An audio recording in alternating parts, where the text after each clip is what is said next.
Alright, so I just wanted to try this real quick. Different angle with my phone. I don't have a case with it, so it doesn't have a kickstand, but I wanted to show this off real quick. This is made out of hornbeam, and this is a green bow. Okay, I had this debate with this guy. I was just watching one of those like science shows, like the Science of Survival or Live Free or Die or something like that, and they were really knocking this guy because he made this bow, and it's like, oh, it couldn't even stick into the bank, which was loose soil, and no, of course it's not gonna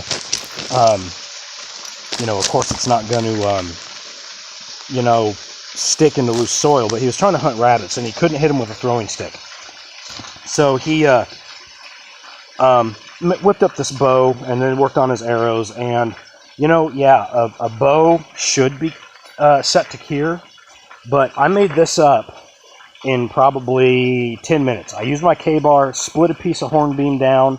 I'm going to use the other side to make a better bow, but if you can hear this, you hear that twang? This bow, I would guess, is at least 25, 30 pounds.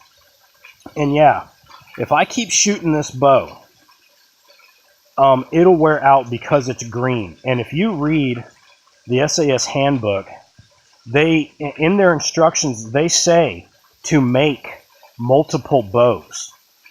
If you're going to have to, hunt or something like that. Multiple bows, because they're going to wear out.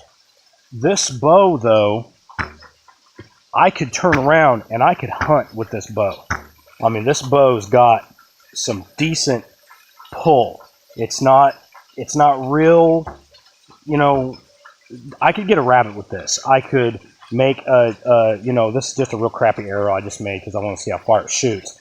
But I could make a gig and gig fish with this bow.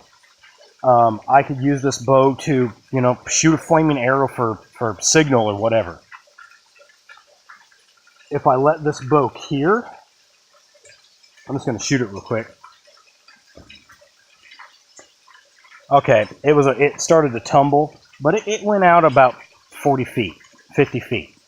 It's nothing pretty, but if you took this bow, and notice it's pretty thick, I left a lot of meat on it, this bow could easily be a 30, 35 pound bow, which would kill a deer if you let it dry. If you made it, tillered it, even now, this bow, if I let this dry, and maybe I'll do a follow-up on it, I'll definitely take this bow home with me.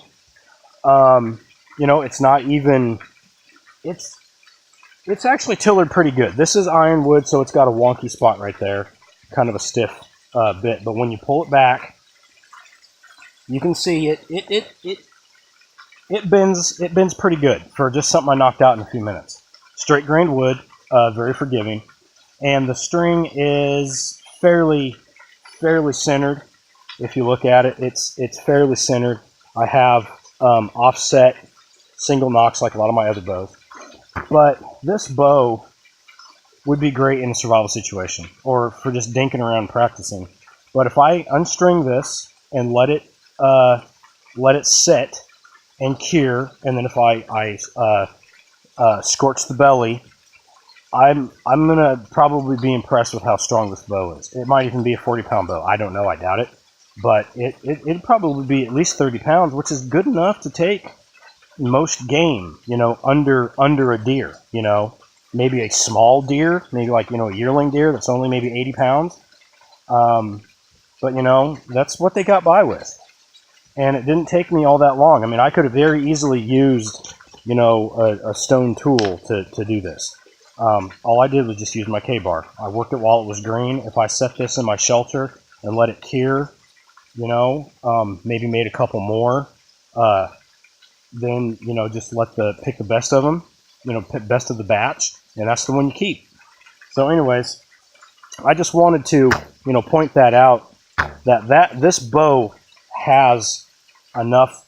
I mean, if you hit a deer, or not a deer, sorry, a rabbit. I mean, that's what that guy was after. He made a quickie bow, and he even said, I'm going to let it dry while I, which they will get hardened. I could hunt with this today, right now. If I had arrows, I could go out and try to get a squirrel or something small. Gig Frog, stuff like that. So anyways, I just wanted to go over that real quick. It's not a how-to, it's just kind of a point of fact.